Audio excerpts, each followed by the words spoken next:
오늘은 성령 강림 주일입니다. 우리 기독교에는 여러 절기가 있어요, 그렇죠? 첫 번째 이 성탄절, 예수님께서 이 세상에 오신 날을 기념하는 날입니다. 성탄절. 우리 성탄절 이야기를 우리가 잘 알아요. 그리고 예수님께서 고난당하시고 죽으셨다가 다시 사신 날, 이 부활절, 우리가 큰 절기로 지키고 있습니다. 부활절의 이야기를 우리가 잘 알고 있습니다. 그리고 성령 강림주일. 그런데 우리가 예수님이 오신 성탄절, 다시 사신 부활절을 우리가 잘 알았는데 성령 강림주일은 좀 잘 모르는 것 같아요. 그러나 우리 기독교의 역사의 이 3대 절기는 바로 성탄절, 부활절, 성령 강림절입니다. 그래서 성령 강림절도 참으로 소중한 그런 절기가 되겠습니다. 오늘 잠시 성령 강림주일의 유래에 대하여 잠시 말씀을 드리도록 하겠습니다. 하나님이 사랑하셔서 우리 인류를 구원하기 위해 예수님을 보내주세요. 예수님이 이 땅에 오신 것입니다. 오셔서 예수님께서 가장 큰 사역이 뭐냐면, 예수님이 이 땅에 오신 목적이 뭐냐면 우리의 죄를 해결하기 위해서, 죄의 문제를 해결하기 위해서 예수님이 이 땅에 오신 것입니다. 여기 예수님의 목적은 우리의 죄를 해결하기 위해서예요. 이게 가장 신앙생활에 있어서 가장 중요합니다. 왜냐하면 죄의 문제를 해결하지 않으면 우리가 바르게 살 수가 없어요. 또 죄의 문제를 해결하지 않으면 우리 됨됨이가 바로 될 수가 없어요. 됨됨이가 바로 안 되면 우리가 행복할 수가 없어요. 참되게 살아갈 수가 없단 말이죠. 유익하게 살아갈 수가 없어요.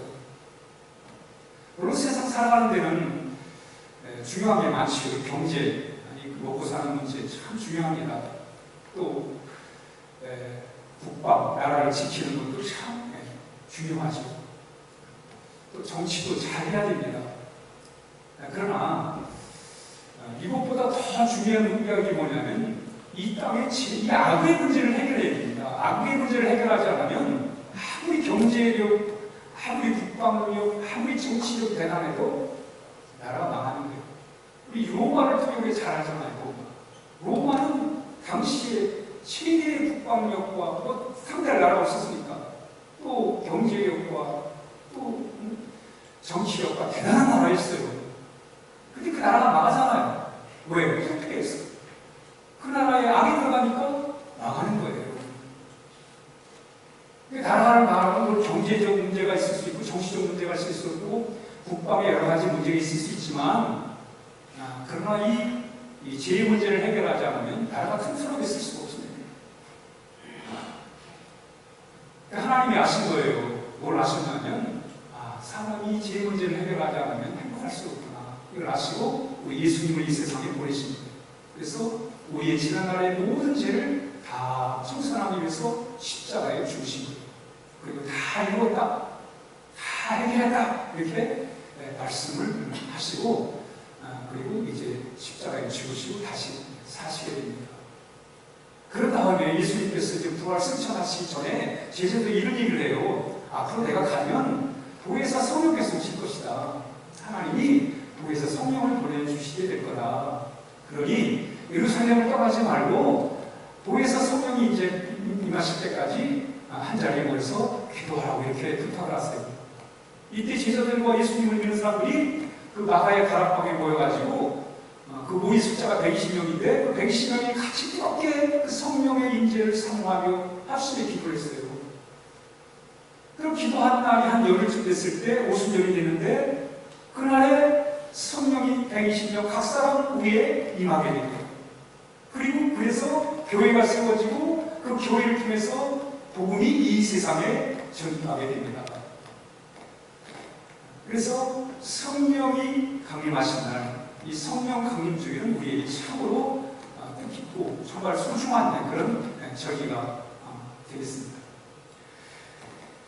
우리 신앙생활은 성령의 도움 없이는 신앙생활이 안 돼요. 우리 그것부터 인정을 해야 돼요. 신앙생활이 내 힘으로 하는 것처럼 보이지만 그렇지 않습니다. 내 힘으로는 한계가 있어요. 내 결심, 내 의지, 내 노력은 한계가 있습니다.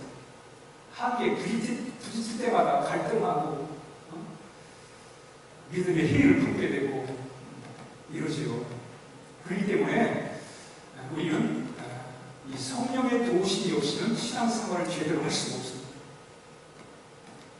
그러므로 우리는 성령의 이 강림, 성령의 임재, 성령의 충만함, 이것은 신앙생활에 매우 중요하기 때문에 오늘 특별히 성령 강림주의를 통해서 우리 지난 시간에는 성령이 누구신가, 성령이 어떤 분이신가에 대해서 말씀을 드렸습니다. 성령은 우리를 도와주기 오신, 우리 신앙생활을 도와주기 오신 보혜사 성령이라고 말씀드렸고, 그분은 인격자이시면서 진리의 영이시다 라고 이렇게 말씀을 드렸습니다. 오늘은 그 성령께서 우리 가운데 무슨 일을 하시는가에 대하여 우리 살펴보므로 참 성령을 아무리 설명해도 참 이해가 어려워요. 그렇지만 그분이 하시는 일을 통해서 우리가 성령을 더 밝히 우리가 알 수 있고, 무엇보다 중요한 것은 단순히 성령에 대한 지식이나 또 성령의 사역에 대한 것들을 우리가 아는 것으로 끝나는 게 아니라 정말 우리 가운데 또 이 자리에 또 우리 함께하는 모든 성도들을 위해 성령의 임재하심과 성령의 역사심이 임하도록 우리 그런 마음을 가지고 한번 말씀을 함께 우리 듣도록 그렇게 하겠습니다. 성령님이 하시는 첫 번째 일이 뭐냐면 우리로 하여금 예수님을 믿게 합니다. 따라합니다. 예수님을 믿게 한다. 여러분, 내가 예수님 믿는 게 내 스스로 예수 믿어지는 게 아니에요. 어떤 사람은 아무리 믿으려고 해도 안 믿어지는 사람이 있어요. 참 예수 믿는다는 게 신기한 건데 여러분, 이것은 과학적 근거가 있는 것도 아니고 내가 뭐 대단한 경험을 해가지고 체험을 해가지고 믿는 것도 아니고, 정말 우리 예수님을 하나님의 아들을 믿는다는 것은 참 신비로운 일이고 너무 값진 일이에요. 예수님이 진리잖아요. 그 진리를 받아들이고 진리를 붙들고 살겠다는데 그 얼마나 아름다운 삶이에요. 근데 세상 사람들은 세상 풍속에 따라서 세상 사람이 좋다고 그러면 그저 거기에 몰려가고 말이죠. 이런데 우리는 정말 진리를 붙들고 진리의 인도를 받고 진리에 의해 살아가는 얼마나 아름다운 삶이에요. 그런데 그게 내 어떤 의지나 노력만 되는 게 아니라 성령의 역사 속에서 이루어진다는 거예요. 예수 믿는 자체가 성령의 역사 속에서 이루어진다는 거예요. 요한복음 15장 26절에 내가 예수님입니다. 내가 아버지께로서 너희에게 보낼 보혜사 곧 아버지께로서 나오시는 진리의 영이 오실 때에 그가 나를 증거하실 것이요 그랬어요. 보혜사 성령이 오시면 바로 그 성령께서 나 예수님을 전하게 될 거다, 증거하게 될 거다 이렇게 말씀합니다. 그러니까 성령님이 하시는 일 중에 첫 번째가 뭐냐면 예수님을 소개하는 것, 예수님을 전하는 것, 그리고 예수님을 믿게 하는 것, 예수님을 알게도 하시고 또 그 예수님을 믿게 하도록 도와주는 분이 바로 성령님이십니다. 고린도전서 12장 3절에 성령이 성령으로 아니하고는 누구든지 예수를 주라 할 사람이 없다고 했어요.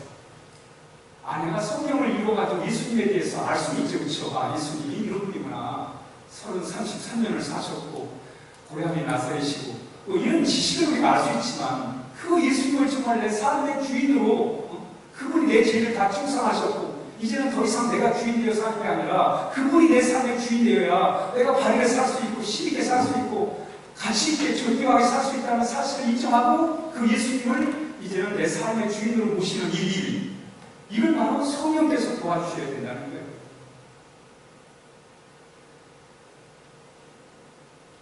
마태복음 16장에 보면 예수님께서 빌립보 가이사라에 가서 제자들에게 묻습니다. 사람, 너희들이 나를 누구라고 이렇게 생각하느냐 물어요. 핵심적인 질문을 듣고는 나를 누구라고, 너희들은 나를 누구라고 믿냐 생각하느냐 물어요.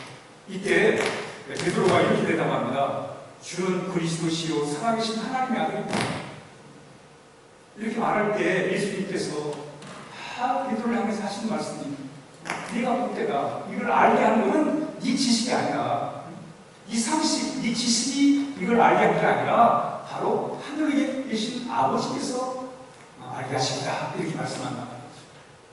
그러니까 우리가 예수님을 알고 그 예수님을 우리가 믿게 되는 게 뭐예요? 성령의 도우심을 통해서 이루어집니다.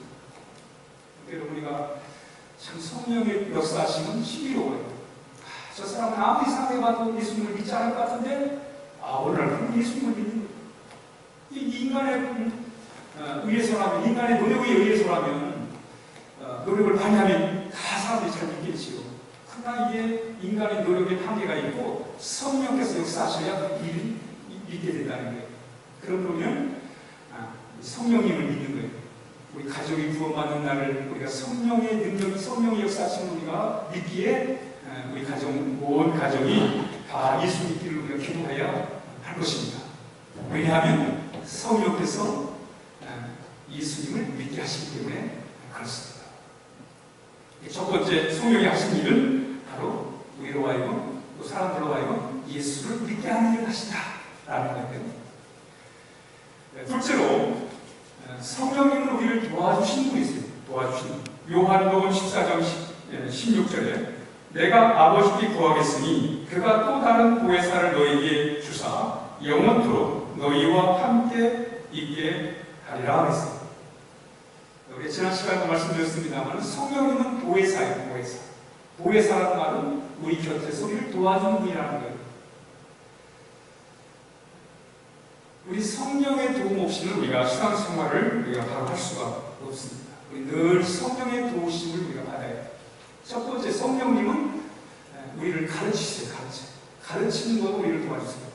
우리 함께 요한복음 16장 7절 8절을 한번 다시 읽어보겠습니다. 요한복음 16장 7절 8절 시작. 그러나 내가 너희에게 실상을 말하노니 내가 떠나가는 것이 너희에게 유익이라.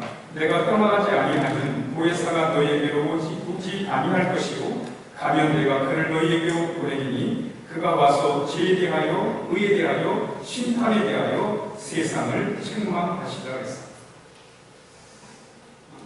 성령은 우리를 도와주는 분인데 뭘 어떻게 도와주냐면 우리를 가르쳐주세요. 우리 사실 예수를 믿는다 하면서도 우리가 진리를 따라 산다고 하지만 아니 성경을 좀 참 잘 이해를 못하잖아요. 우리 성경을 믿지만 다 이해할 수가 없어요. 다 금방 깨달아지는 게 아니에요. 하나님의 진리의 말씀이지만 그것이 우리 다 이해되고 금방 깨달아지고 금방 믿어지는 게 아니에요. 어떤 전 이해를 할 수 없는 그런 말씀들도 다 있습니다. 그런데 성령께서 그걸 가르쳐 주신 거예요. 그러니까 여러분 우리가 신앙생활이 얼마나 참 성령이 우리에게 큰 도움이 되는 분이세요. 왜? 성령은 우리가 뭘 많은 세상에 많은 지식을 갖추고 무슨 많은 경험을 쌓고 그래야 이 성경 말씀의 이치를 깨닫는 게 아니라 성령의 도우심을 따라서 성령을 이해할 수 있고 깨달을 수 있기 때문에 우리 성령의 도우심이 그만큼 중요하다. 그런데 오늘 특별히 성령께서 우리 가르치는 것 중에 하나가 뭐냐면 이 죄가 뭔지를 가르친다는 거예요. 죄가 뭔지를 가르치는 거예요. 죄에 대하여 우리를 책망하시고 죄에 대하여 가르친다는 거예요. 여러분 우리는 이 성령은 죄가 뭔지를 가르쳐주세요. 여기 성령님을 통해서 죄가 뭔지를 알게 되는 거예요. 우리가 여러분 착각하기 쉬운 게 뭐냐면 마치 이것이 옳은 것처럼 그렇게 생각을 하고 그렇게 믿고 그렇게 행동하지만 사실은 그게 잘못된 일이 얼마나 많아요. 깨닫지 못하면 마치 잘못된 걸 옳은 것처럼 그렇게 믿고 그렇게 행동을 한단 말이죠. 근데 어떤 사람들은 지가 죄지도 모르고 죄를 지으며 살아가는 거예요. 그래서 그 죄가 죄인지를 알아야 그렇게 깨달아야 그 죄를 그만두죠. 그리고 성령은 우리의 죄가 뭔지를 가르쳐주는 분이심을 오늘 우리에게 말씀하고 하겠습니다. 마치 법정에서 검사가 이 잘못을 저지른 죄를 저지른 사람을 고발을 합니다. 고발하잖아요. 고발하는데 아니 잘못을 저질러 놓고도 안 했다는 거예요. 제가 죄질을 모르는 거예요. 그런데 검사가 어떻게 거기다 증인을 세우고 증거를 대가면서 이게 네 잘못이야 라고 이렇게 깨닫도록 도와준단 말이죠. 바로 그런 역할을 성령께서 하시는 거죠. 여러분, 우리가 죄를 알아야 예수를 믿지요. 죄를 모르면 예수를 믿을 수가 없습니다. 뭐 교회는 나올 수 있겠지. 교회도 나올 수 있고 뭐 신앙생활, 교회생활 할 수 있어요. 그런데 정말 여러분, 우리 예수를 믿는 이유가 뭐예요? 이 죄의 문제를 해결하기 위해서. 죄가 뭔지를 알아야 죄의 문제를 해결할 거 아니겠습니까? 죄를 모르면 예수를 믿을 수가 없어요. 죄를 알 때 비로소 이 죄의 문제를 해결해야 되겠구나. 내가 스스로 해결할 수 없구나. 이걸 깨닫는 거예요. 그리고 이걸 해결하실 분이 예수님이구나. 그 예수님을 믿는 거, 그게 참 믿음이에요. 그게 정말 인격적으로 예수님을 만나고 예수님을 믿는 거예요, 여러분. 그러니까 죄가 뭔지도 모르는데 자꾸만 예수를 믿으라고 하는데, 그게 예수님을 믿을 특별한 이유가 없는 것 같은데 믿으라고 그러니까 이게 부담이 되는 거예요. 그러나 성령은 내가 심각한 죄인이라는 것을 성령은 알게 하세요. 그래서 예수님 없이는 안 되는구나. 예수님이 내 죄를 용서해 주셔야 되는구나. 그래야 내가 이 죄로부터 벗어나서 새로운 인생을 살게 되는구나. 이걸 성령께서 깨닫게 하신다. 그래서 오늘 본문이 이렇게 말씀하잖아요. 9절 시작. 죄에 대하여 하면 그들이 나를 믿지 아니하느냐. 이런 성경에서 말하는 죄는 거짓말하고 남의 물건 훔치고 남을 해코지하고, 물론 윤리 도덕적인 죄지요. 그렇지만 성경이 말하는 죄가 뭐냐면 예수님을 거부하는 거예요. 진리를 거부하는 거예요. 하나님을 거부하는, 하나님을 무시하는 거예요. 이게 죄라는 거예요. 이걸 알아야 돼요. 그래야 예수님이 나에게 얼마나 소중한 건지를 알아야지. 성령께서는 내가 죄인이구나. 그러니까 이 바울은 그가 얼마나 참 예수님을 대적하고 그런 사람이, 그가 참 성령에 의해서 죄를 깨닫잖아. 내가 바로 이 죄인 중에 예수구나. 예수님께 대들었으니, 진리이신 예수님을 향해서 대들었으니 얼마나 큰 죄를 지었어요. 나는 죄인 중에 예수라고 말이죠. 대가라고 두목이라고 이렇게 표현하면서, 그래서 그 죄의 문제를 해결하기 위해서 예수님을 더 가까이, 더 중심에, 정말 주님을 목숨처럼 귀하게 여기면서 그가 살아갔던 것입니다. 그러므로 이 성령은 바로 우리가 예수 안 믿는 게 죄다, 우리가 죄인이라는 걸 가르쳐주는 거예요.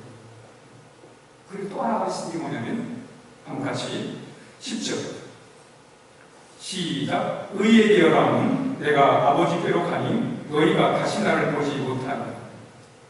여러분, 우리 인간은 죄인인데 예수님의 의인이라는 거예요. 예수님에게 의가 있다는 거예요. 그걸 가르치는 게 성령이 그걸 깨닫게 하는 거예요.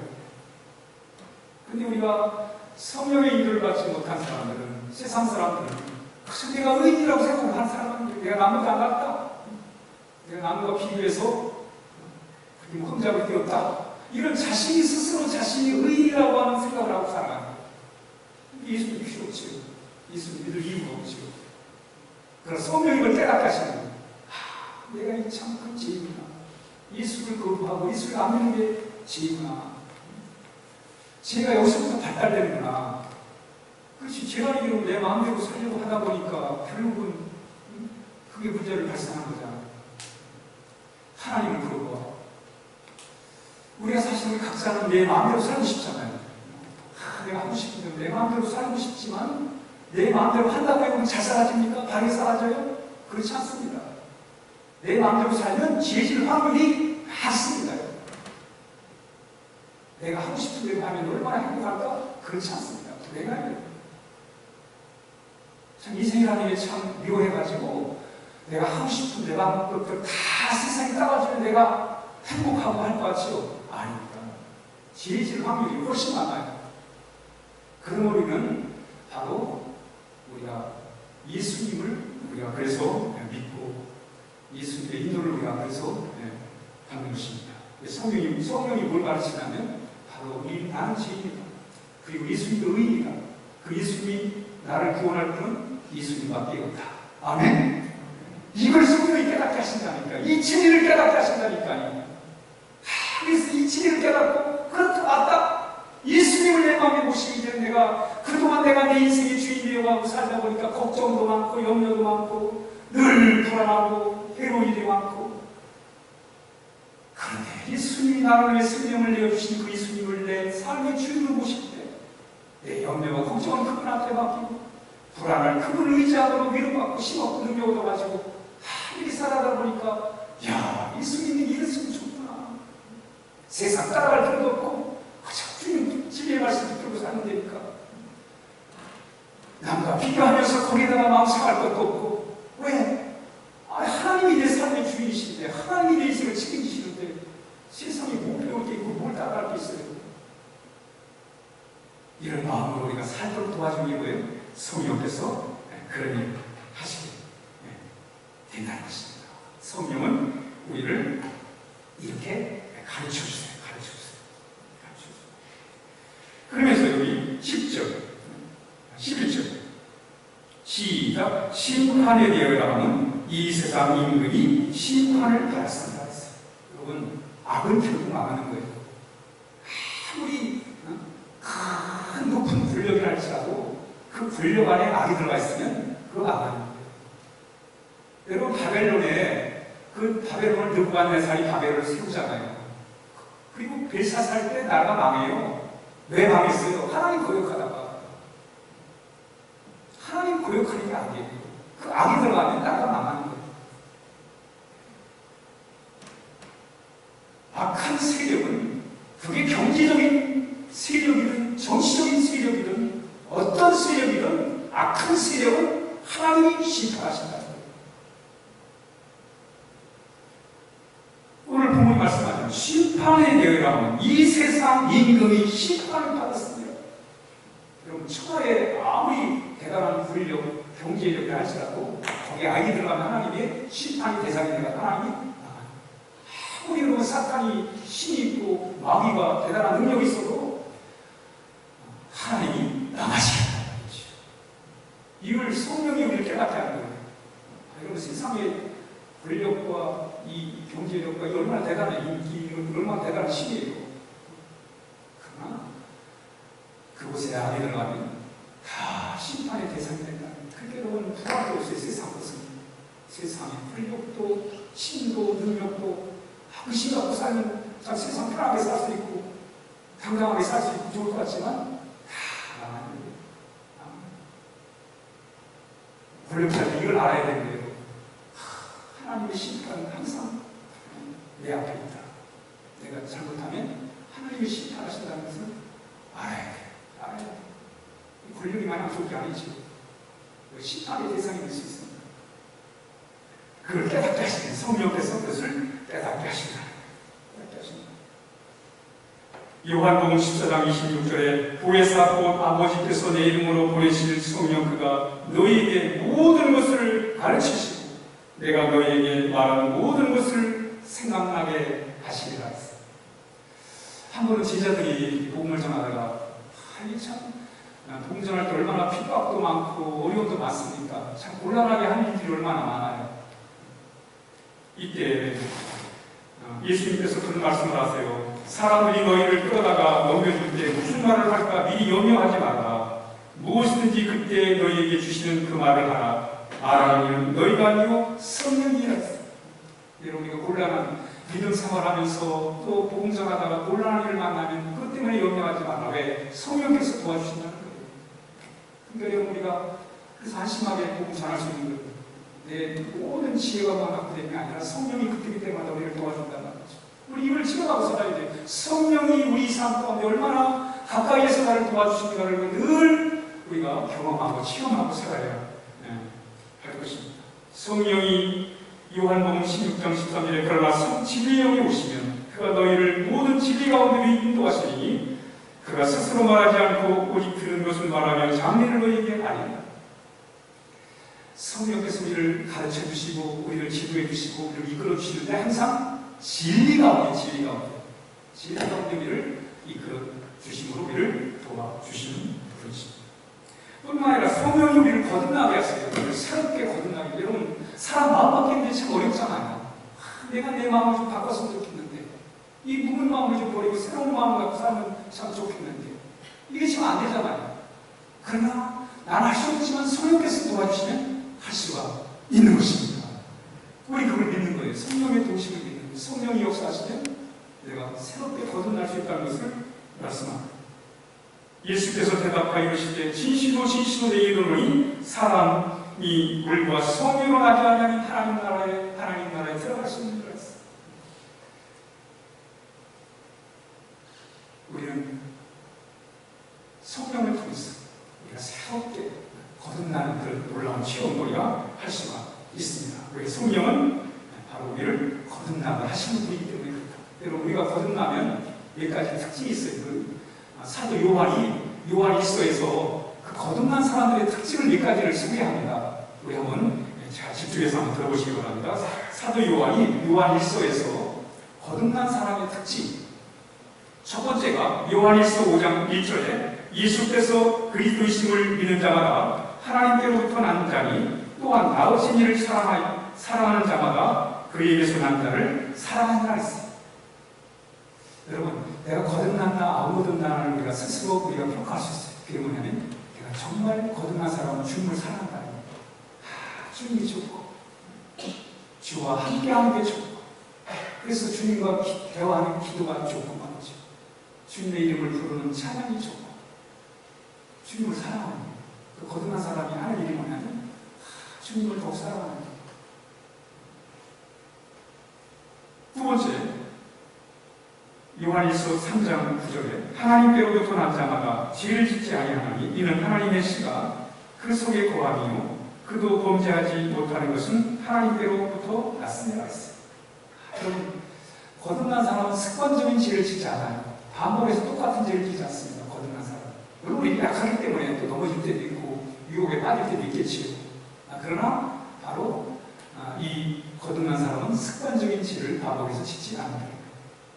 세 번째, 거듭난 사람의 특징. 요한일서 5장 4절. 무릇 하나님께로 난 자마다 세상을 이기느니라. 세상을 이기는 승리는 이것이니 우리의 믿음이라. 거듭난 사람의 특징이 뭐냐면 세상을 이기는 거예요. 이긴 자의 삶을 살아.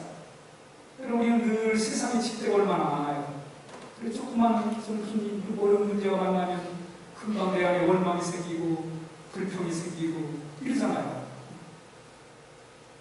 그냥 단순히 여러분 내 마음속에 원망과 불평이 생기는 것은 단순히 심리적인 작용이 아니라 그게 세상에 지는 거예요. 여러분. 하나님이 우리가 어떻게 살기를 원하세요? 감사하며 기쁨으로 살기를 원하시잖아요. 그런데 이 실상 우리의 삶의 현장에서 당하는 어려운 문제들 때문에 우리는 그 하나님이 주시는 기쁨과 평안의 마음을 잃어버리고 불안과 원망과 불평의 마음으로 우리를 간다면 세상이 지는 거예요. 그렇게 생각하시는데 내 마음에 원망 불평이 온다. 내가 또 세상에 지는구나. 이렇게 생각하셔야지. 마치 당연한 심리적으로 어쩔 수 없는 것처럼. 그러면 우리의 심령의 우리 영적 능력이 발전할 수가 없어요. 그럼 계속 점점 할수록 깊어지면 옛날에 크고가지고 참 원망하고 불평이 생기는데 이게 자꾸만 익숙하고 작은 거 아무것도 아닌 거 가지고 누가 한마디 참 농담한 말 한마디 한 거 가지고 그냥 막 속에서 말이죠. 이게 올라오는 거예요. 그 세상이 진 거예요, 그게. 그러므로 우리는 세상을 이기는 삶을 살고, 거듭난 사람은 세상을 이기는 삶을 살아요.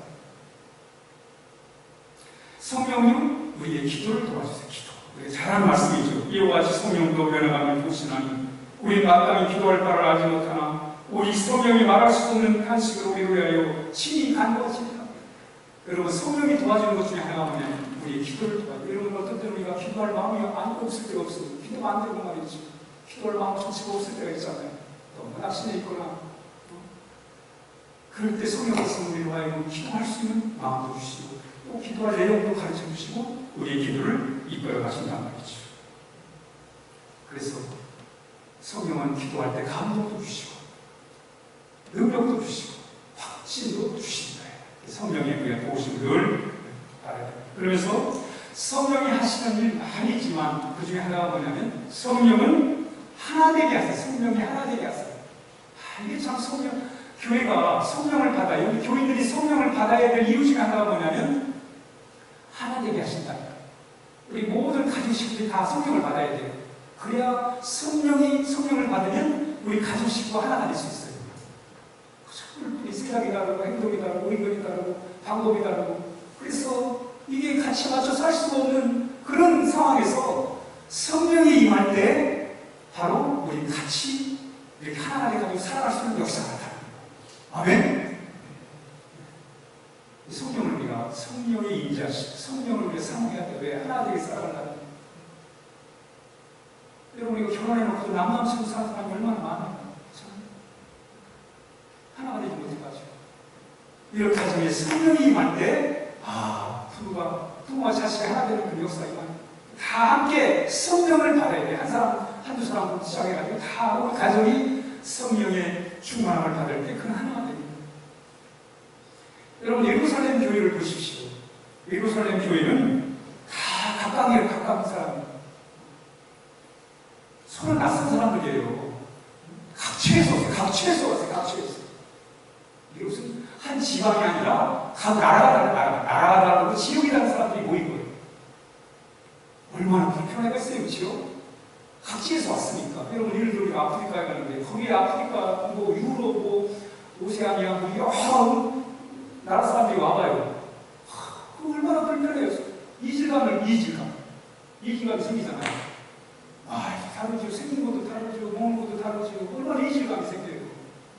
예루살렘 교회가 그런 교회였다니까요. 그런데 말이에요. 성령이 그 교회에 임하니까 그 이질감이 동질감으로 바뀌어요. 서로 뭔가 좀 불편한데 그 불편함이 성령이 임하니까 그 불편함이 없어진 거예요. 이질감이 동질감으로 탁 되어버렸어요. 잘 같은 한 사람 한 사람이 지극같이 참 움직이는 거예요. 그게 성령의 역사라니까. 그러니까 우리가 가정이나 또 우리 사회나 교회나 참으로 이렇게 해야 돼요. 성령의 충만한 그게 소리가 기도해요. 여러분, 예루살렘 교회의 또 다른 특징이 뭐냐면, 사실은 유대인과 사마리아 사람들이 이 적대감이 있었어요. 이질감 떠나가지고 이 적대감이 있었어요. 왜냐하면 유대인들이 이방인들을 사람 취급 안 했기 때문에 이방인들은 유대인들을 무시했어요. 또 유대인도 이방인을 무시했고요. 왜? 유대인들이 이방인들을 사람 취급 안 하니까. 그러니까 얼마나 적대감이 많았겠어요. 근데 성령이 임하니까 그 적대감이 우호감으로 다 바뀌는 거예요. 성령은 바로 하나 되게 하시는 역사를 이룹니다. 그래서 바울은 에베소 4장 3절에 평안에 매는 줄로 성령이 하나 되게 하신 것을 신서 지켜라 했어요. 성령이 하신 일 중에 하나가 뭐냐면 하나 되게 하신 것, 하나 되게 하신 것. 성령은 하나님이 우리와 하나가 되게 하시고 예수님이 우리와 하나가 되게 하신 일을 하십니다. 성도가 하나가 되게 하십니다.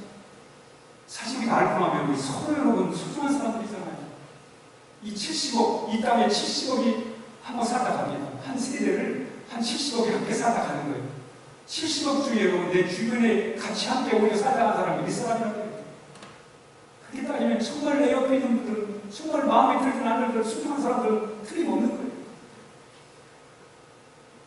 그런 우리가 같이 하나가 되어 살아가는 일은 우리 인간의 노력을 안 되잖아요.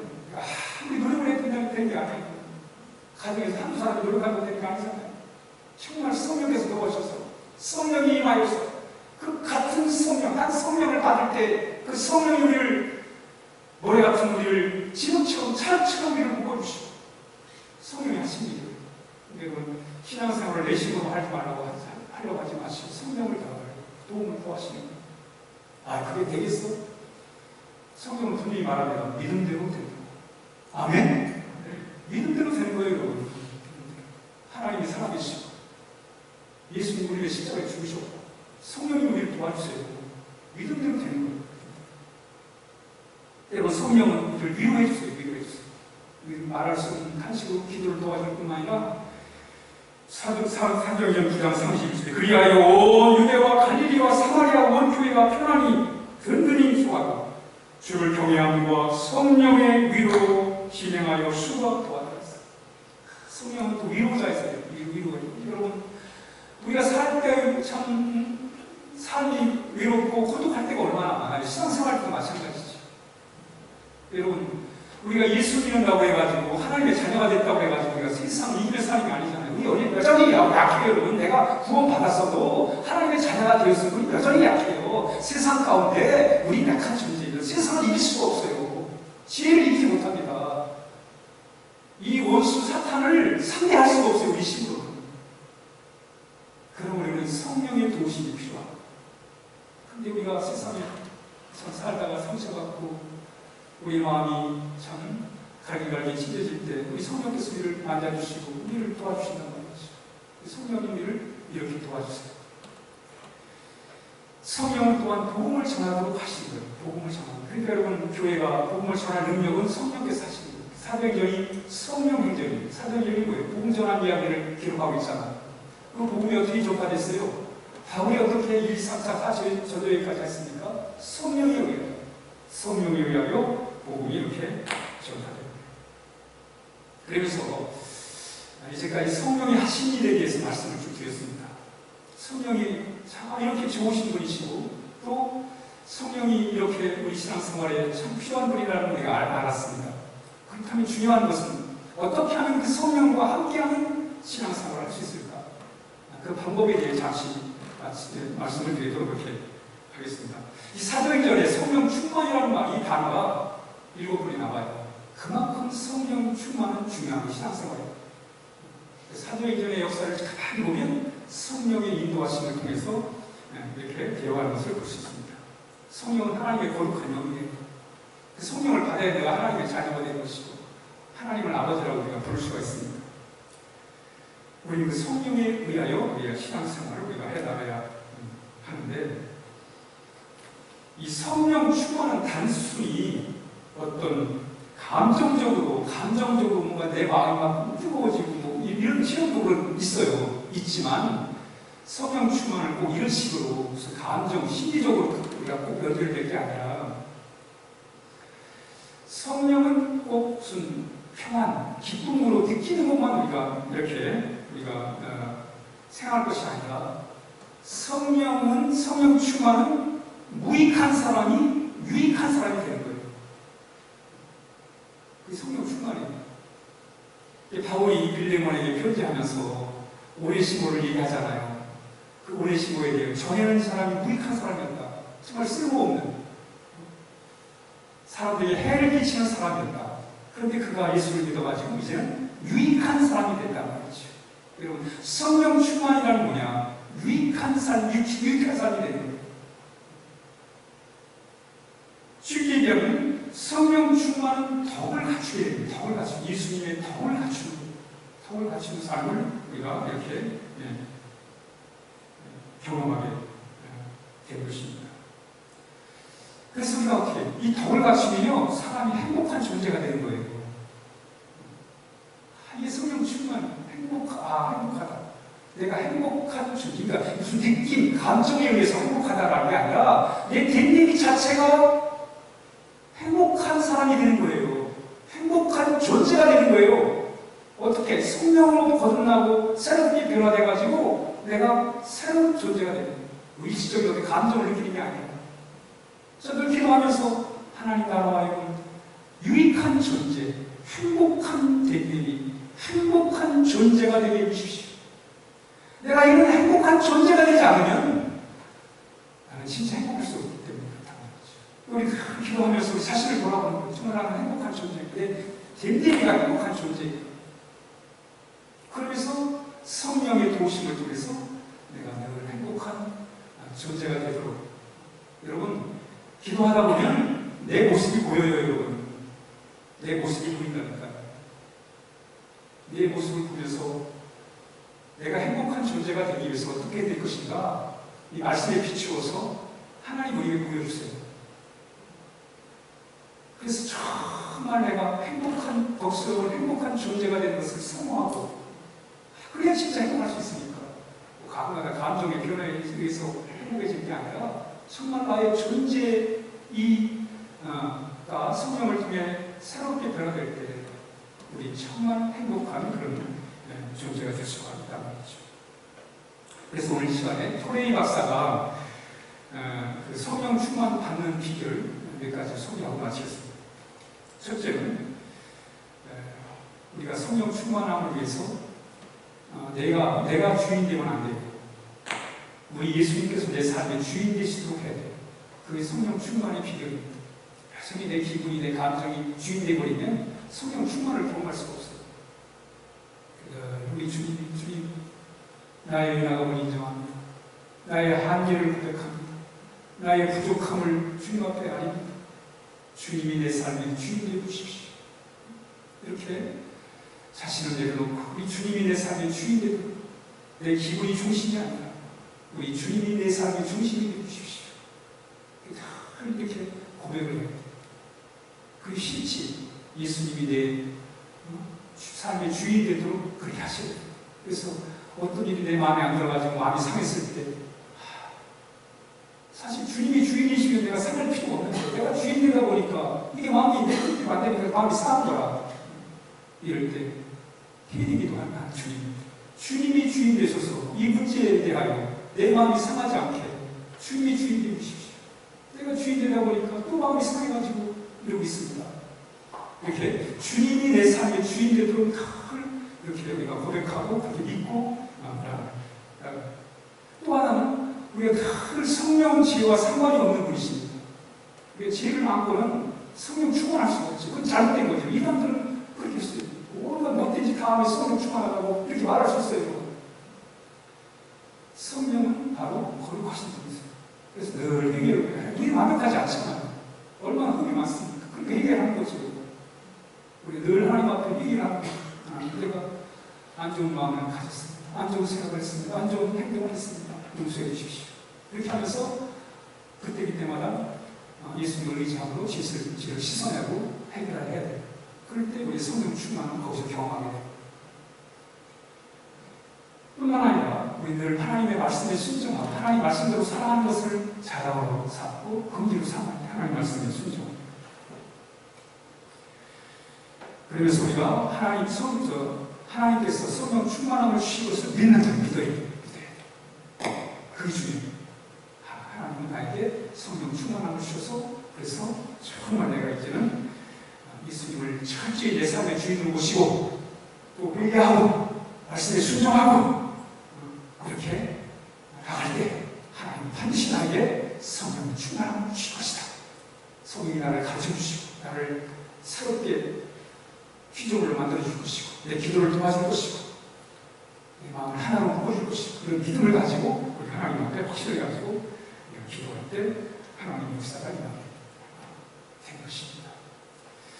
그 가전제품, 주방용 가전제품 회사가 있는 그 중에 그 해피콜이라는 그 주방용품 회사가 있어요. 브레드베스 해피콜이라는 주방용품인데 이 회장이 정말 아무것도 없는 상황에서 남대문 시장에서 골라부터 시작해가지고 그래서 이제 프라이팬을 남의 물건을 떼다가 프라이팬을 팔다가 직접 자기가 프라이팬을 만들어서 그게 해피콜이에요. 그래가지고 큰 기업이 돼요. 중소 큰 기업이 됩니다. 기업이 됐다가 하루아침에 건강을 잃어버려요. 그게 잘 나가는데 돈도 많이 벌었는데 건강이 약해져요. 이때 그가 그 회사를 다 남편한테 다 넘겨주고는 저 강원도에 들어가가지고 농사를 져요. 그러면서 그가 그런 얘기를 해요. 인생에서 가장 중요한 것은 행복하게 사는 거다. 이 세상에서 가장 중요한 것은 행복하게 사는 거다. 그렇습니다. 이 세상에서 가장 행복하게 사는 게 중요한 거예요. 세상 따라 사는 사람도 물론 필요하겠지만 행복하게 사는 게 진짜 중요한 거예요. 그런데 정말 행복하게 살려면 예수님을 믿어야 돼요. 예수님을 믿지 않으면 행복할 수가 없어요. 예수님을 잘 믿으려면 바로 성령의 도우심을 우리가 다 구해요. 예수를 잘 믿기 위해서는 우리를 도와주기 위해서 보내주신 성령, 그분을 우리가 옆에 모시고 그분과 동행하는 그런 삶을 살아갈 때 정말 우리 남은 인생이 더 활력이 넘치고 더 가치 있고 더 보람 있고 더 뜻있는 그런 복된 복된 삶을 살게 될 것입니다. 기도하겠습니다. 하나님 아버지, 참 천하보다 귀한 영생의 복을 주시고 또 그 영생의 복을 우리가 잘 이제 지켜내기 위해 우리 성령님 보내주셔서 감사합니다. 이 성령이 얼마나 우리에게 소중한 분인가를 알고 우리가 그분의 도움을 받으면서 신앙생활을 잘 할 수 있도록 하나님을 인도하여 주옵소서. 특별히 이 시간에 함께 예배한 모든 신령 가운데 하나님 아버지 약속하신 주의 성령의 강한 임재를 통해서 이제 성령과 함께하는, 성령과 동행하는 하나님 충만한 삶을 살게 하여 주옵소서. 예수님의 이름으로 간절히 기도하옵나이다.